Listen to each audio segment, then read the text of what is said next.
Welcome to my 31 days of summer barbecue. Now we have tons of barbecue recipes coming out over the next month. So hit that like button, hit that subscribe button, and make sure you hit the bell so you don't miss a trick and you catch every single one. Day 6, sticky barbecue ribs. Let's get it.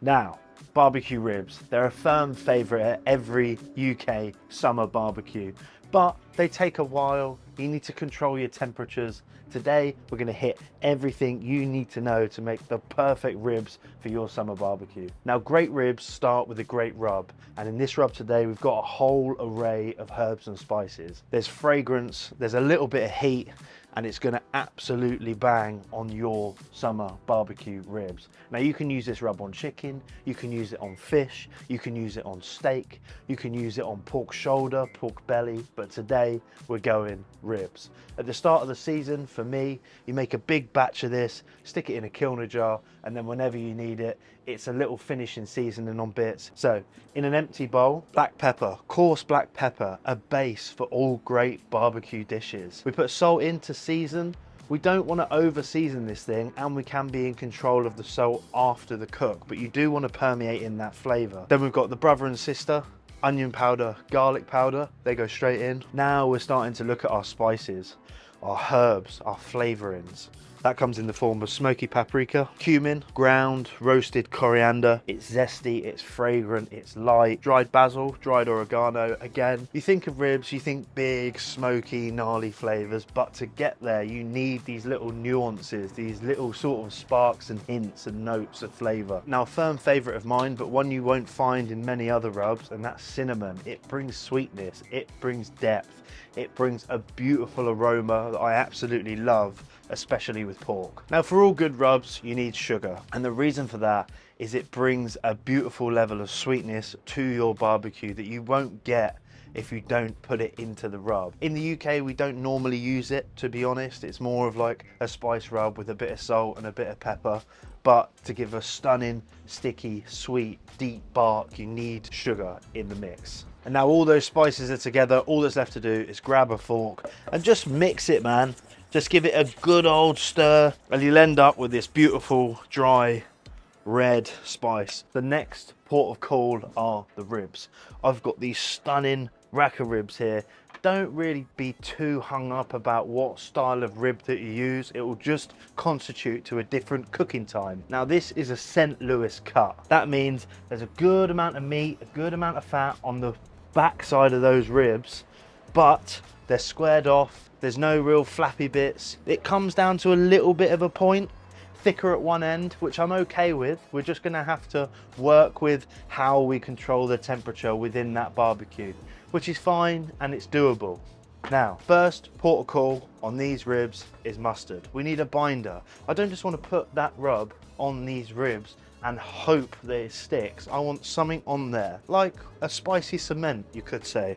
So I'm going to use yellow mustard all over those ribs. Then we grab a brush. You can rub it in with your hands if you're that way inclined. Paint in those ribs, get every inch, all over the sides. This is a bit of a messy job, so do it on a tray, don't do it on your chopping board. Then once they're covered, you want to turn it over. What you'll see on other racks of ribs is they take the membrane off the back of the ribs. So I don't like doing that because these ribs are so meaty and it's going to be cooking for so long. We don't take the membrane off the back of the ribs. What you do is get a sharp knife and you just score that membrane, breaking down its integrity a little bit and making sure that flavor can permeate through to the bones. More mustard all over the ribs. Don't be shy with it. Now, mustard has moisture. The spices are dry.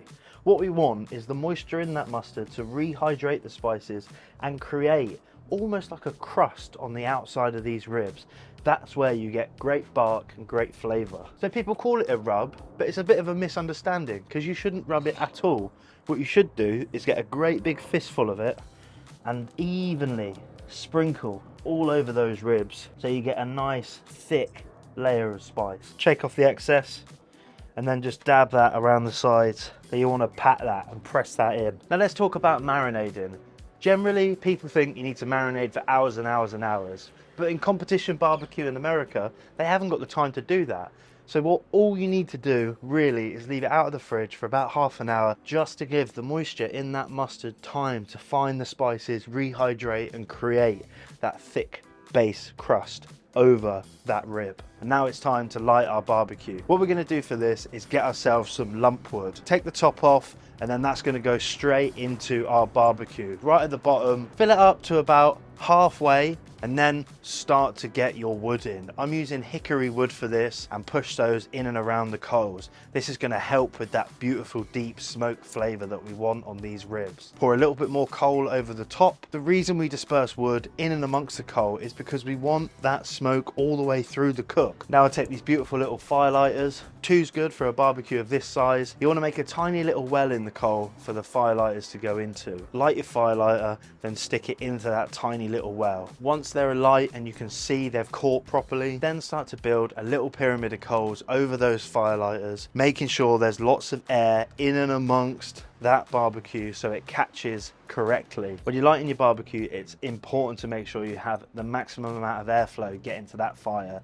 So the bottom vent wide open, the top vent wide open, and when you're actually heating the coals at the start of the cook, you want to keep that lid open for about 10 minutes just to make sure those coals properly catch and that heat, that energy is captured inside the heart of that fire. And what you end up with is the stage we're at now. The flames are licking out the top of the barbecue, the wood is starting to catch, there's some white specks, and you can really see the core of that fire is heating up. So now I shut my lid, and what I want is for that barbecue to heat up, for the ceramic to get hot. We're almost preheating it like an oven at this stage. Once I get to about 300 degrees Fahrenheit, 150 Celsius, stick the convector in, which is going to disperse our heat for indirect cooking. Put a drip pan and a grill in there, and then once we're all done with that, we reheat the barbecue so it's at a good temperature and the ribs go in. So our barbecue is up to temp. We've got some good smoke coming out the top now. All that's left to do is bang the meat on. And to do that, you simply burp so you don't get burnt on the hand. Lift up. We take our ribs very gently without disturbing that rub. Place them on to that grill. Shut the lid, and then they can cook. Keep these cooking for about an hour. Next up, barbecue sauce. You can't have ribs without a good barbecue sauce, and this one is so quick to make, but it's got bags of flavor. I don't make it from scratch. I use a good base barbecue sauce. This is Stubbs. Stubbs is good. I like it. So that goes straight in the pan. Then following that, we've got these beautiful little array of spices. I go cumin, coriander, smoky paprika, and a little bit of allspice. From my time in the Caribbean, allspice was a fan favorite and was in every jerk barbecue type recipe that they have out there in the British Virgin Islands anyway. So allspice is definitely going in my barbecue today. A little bit of soy, sweetness, depth, Worcestershire sauce, English soy. It's got anchovy, it's got onion, it's got vinegar. It's deep, it's powerful in flavor, and I love the stuff. Good amount of salt and pepper, and then a fresh hit of garlic. Some people use honey, but for me, I like a good maple syrup, and that's it. We get it onto the heat, start to stir. I'm gonna bring this to the boil. We've been simmering it for about 2 minutes. We're just gonna take it off the heat and get working on our spritz. Now for this spritz, you want to get yourself a spray bottle. Some people just use apple cider vinegar, some people use apple juice. I use a mixture of both. I like the acidity of the apple cider vinegar, but I like the sweetness of the apple juice. And what you end up with is this beautiful little spritz bottle, which is going to help flavour and create that bark on the outside of the pork. The ribs have been on here now for about an hour and a half, 2 hours. Now what we're left with is two stunning ribs. You can see the char on the outside, the smoke is starting to take effect into the meat. What we want to do now is take our spritzer and just very gently spritz over the meat. There's a hot spot here I can see because of the caramelization in this corner, so we're just going to add a good amount to that corner, help regulate all that temperature. Shut the lid and continue to cook. 280 Fahrenheit, about 142, 143 Celsius. Now we've had that aggressive sort of start to cooking the meat with the smoke and everything else.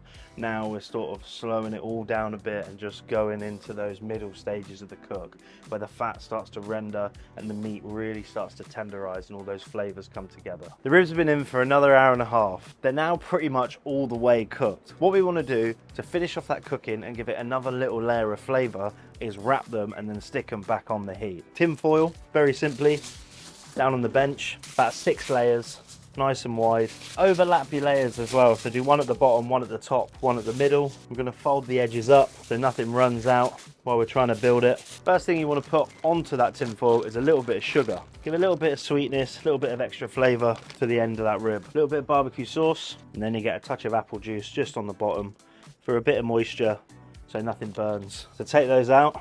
Got great dexterity on it, just like on the bottom. On the top we go sugar, a little bit of barbecue sauce, get that all lathered on there. But then instead of the apple juice, I want to throw a little bit of butter.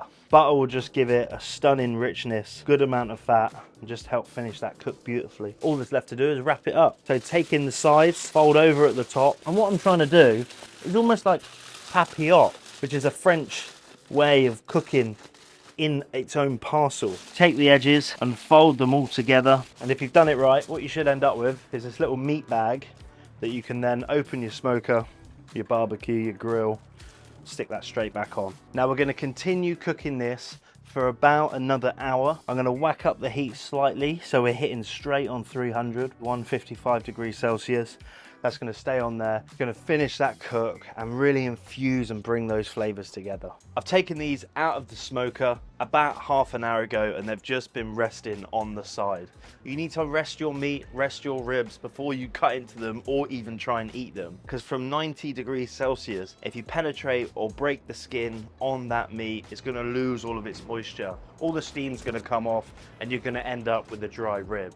So you want to rest it fully before you carve into it. Take our parcel down to the board, open it up, and what you'll see is that stunning juicy rib, perfectly rested. Get that out onto the board. All this juice in here, don't waste it, save it back for your barbecue sauce and mix it in. All that's left to do is take that barbecue sauce, stick it into a nice serving pot. I like to keep my ribs dry and have the sauce on the side. If you like sauce over the top, then you can go sauce over the top. It's completely up to you. And one tip I'd give you when you come in to carve your meat is give it a lift up, have a look where the bones are, and then pick up your knife. Really long sweeping cuts down the meat to carve down those individual bones. And what we're looking at is this super thick, steep layer of meat with a tiny little smoke ring just absolutely packed full of juice. All the hard work has been done, all that temperature control, the timings, the rub, the flavor of the sauce, all comes together beautifully. Now, if you've got a busy day and there's lots of barbecue things on, get these done the day before, wrap them, stick them in the fridge, and then reheat them very gently in the oven to bring them back up to temperature. You can 100% do that. It doesn't need to be fresh on the day. This is just how you make a really good rack of ribs in your smoker at home. Juicy, tender. It takes a little bit of work, but trust me, it's 100% worth it. Focus on your times, focus on your temperatures, focus on your temperature control. This is the main thing. They're my stunning, slow smoked barbecue ribs. Good enough for your summer barbecue. Ah, thank you.